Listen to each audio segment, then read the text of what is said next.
Hello बच्चों, अब हम करने जा रहे हैं एक्सरसाइज नंबर 9 का क्वेश्चन नंबर फर्स्ट। क्या दिया है? A circus artist is climbing a 20-meter rope that stretched at the tide from the top of the vertical pole of the ground to the ground. Find the height of the pole if the angle made by the rope with ground level is 30 degree. मतलब simple सा एक समझ लो कि एक क्या है, पोल है, ठीक है, जिसे हम कह देते हैं ए बी पोल है, ठीक है।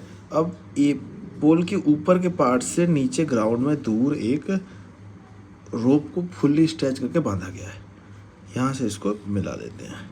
और जो ये है angle made by the rope with the ground, rope, ये रोप है हमारी, ठीक है, ठीक है, ये रोप है, ये पोल है, ये हमारा बेस है, ग्राउंड है ये, ठीक है, ग्राउंड है, ठीक। अब क्या बोला गया, ए बी हो गया, ये सी बांध दिया।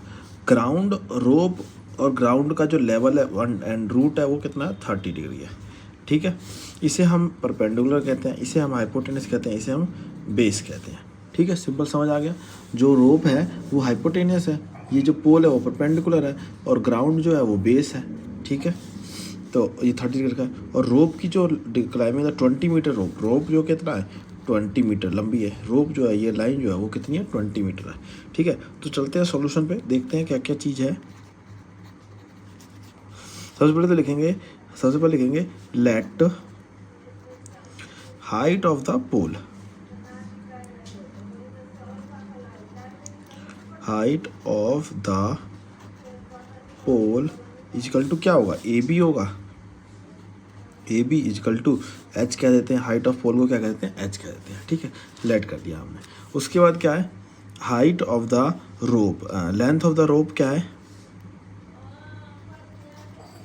लेंथ ऑफ द रोप क्या है, ए सी है, और ए सी कितना है, 20 मीटर है, ठीक है। समझ आ गया।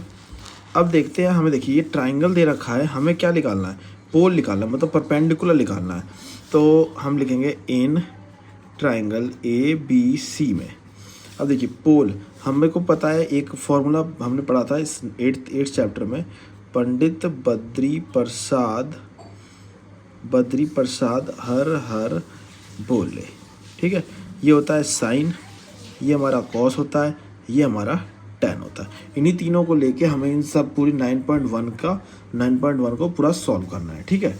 तो देखिए हमें निकालना है पोल की हाइट, और बेस दे रखा है, हाइपोटेनस दे रखा है। तो परपेंडिकुलर और हाइपोटेनस का हम रेशियो निकाल सकते हैं, परपेंडिकुलर और हाइपोटेनस का। तो परपेंडिकुलर और हाइपोटेनस कब होता है, जब साइन होता है, ठीक है। तो लिखेंगे sine theta equal to perpendicular upon में हाइपोटेनस। थीटा की वैल्यू हमें पता है, दे रखी है 30 डिग्री दे रखी है, तो साइन 30 डिग्री। अब परपेंडिकुलर क्या है देख लो, परपेंडिकुलर है ए बी, और हाइपोटेनस क्या है, ए सी है, ठीक है। इसके बाद देखते हैं साइन 30 की वैल्यू क्या होती है, पिछले चैप्टर में पढ़ा है, साइन 30 की वैल्यू होती है हमारी 1/2 लिख देते हैं। ए बी हमें पता है, नहीं पता, तो ए बी को ए बी रहने देते हैं। ए सी हमें पता है, ए सी कितना है, 20 है, ठीक है। जब इसे सॉल्व करेंगे, ए बी को एच लेके मान रहे थे ना, ए बी को हमने यहाँ पे क्या एच लिया है, ए बी को हमने एच माना है, तो ए बी की जगह एच भी लिख सकते हैं। अब जब इसे हम सॉल्व करेंगे तो क्या होगा, ये हो जाएगा 20 इजिकल टू 2ab और ए बी, और 20 इजिकल टू ए बी, और 2 चल जाएगा इसके नीचे, जो वैल्यू आएगी वो क्या आएगी, 10 आएगी। तो ए बी जो है वो आ गया, ए बी एच के बराबर है, और एच हमारा क्या आ गया, 10 मीटर, ठीक है। तो ये हाइट हो गई। हाइट किसकी होगी, पोल की हाइट कितनी आ गई, 10 मीटर। आई होप आपको समझ आ गया होगा क्या करना है। सिंपल सा इसमें हमें याद रखना है कि जो भी हमें निकालना है, जैसे हमें पोल लिख के ये परपेंडिकुलर निकालना था और हाइपोटेनस दे रखा था, तो परपेंडिकुलर हाइपोटेनस किस में आता है, परपेंडिकुलर हाइपोटेनस आता है हमारा साइन थीटा में।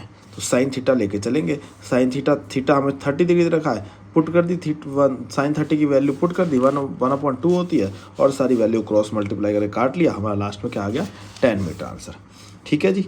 मिलते हैं आपसे नेक्स्ट वीडियो में। चैनल पर नए हो तो सब्सक्राइब कर देना और वीडियो को लाइक कर देना।